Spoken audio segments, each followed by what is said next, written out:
আসসালামু আলাইকুম। সবাইকে ঈদের অগ্রিম শুভেচ্ছা জানিয়ে শুরু করছি আজকের ভিডিও। আজকের রেসিপি হচ্ছে একদম সহজ পদ্ধতিতে আর বেলার ঝামেলা ছাড়াই তান্দুরি রুটির রেসিপি। এটা এতই সহজ যে কেউ এই রুটিটা তৈরি করতে পারবেন। একটা বোলে নিয়ে নিয়েছি 4 কাপ পরিমাণ ময়দা, নিয়ে নিচ্ছি 3 টেবিল চামচ পরিমাণ চিনি, দিয়ে দিচ্ছি 2 টেবিল চামচ পরিমাণ দুধ, দিয়ে দিচ্ছি 2 চা চামচ ইস্ট।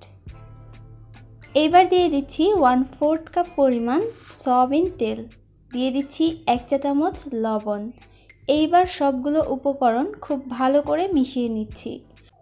ইস্টটা কিন্তু কোনোভাবেই বেশি দেওয়া যাবে না, এতে করে ইস্টের গন্ধ আসবে।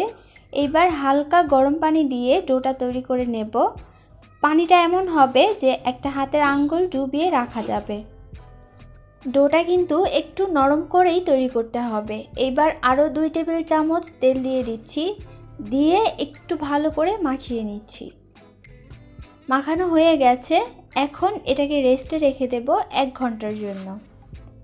1 ঘন্টা হয়ে গেছে, দেখুন ডোটা ফুলে কিন্তু 4 গুণ হয়ে গেছে। এখন ডোটা থেকে বাতাসটা বের করে একটু নিচে নিয়ে ডলে নেব। এইভাবে হাত দিয়ে হালকা করে একটু মথে নিলেই হয়ে যাবে। এখন রুটির জন্য কয়েকটা ডো আমি ভাগ করে নিচ্ছি। একটা ডো নিয়ে এইভাবে হাত দিয়ে চেপে চেপে রুটি বানিয়ে নিতে হবে। দেখুন এটা একদমই সহজ, আপনাদের বেলার কোনোই ঝামেলা নেই। আর বেলতে গেলে অনেকেরই রুটি গোল হয় না, হাত দিয়ে করলে কিন্তু রুটিটা এমনিতেই গোল হবে। এই তো হালকা হালকা চেপে এই রুটিটাকে গোল করে নিতে হবে। সবগুলো রুটি এইভাবেই আমি চেপে চেপে গোল করে তৈরি করে নিব।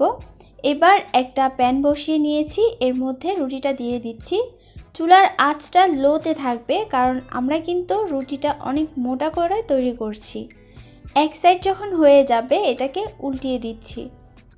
অবশ্যই চুলার আঁচ অল্পতে রেখে তারপর রুটিটা ভাজতে হবে, নয়তো উপরে পুড়ে যাবে কিন্তু ভেতরে কাঁচা থাকবে।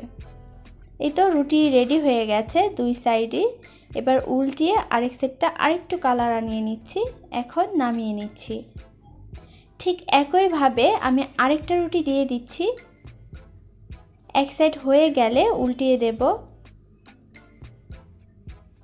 এই তো দেখুন কি সুন্দর কালার এসেছে। ঠিক এইভাবেই সবগুলো রুটি তৈরি করে নেব।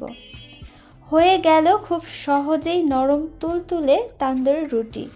এইবার ঈদে এইভাবে অবশ্যই একবার ট্রাই করবেন, আপনাদের ভালো লাগবে।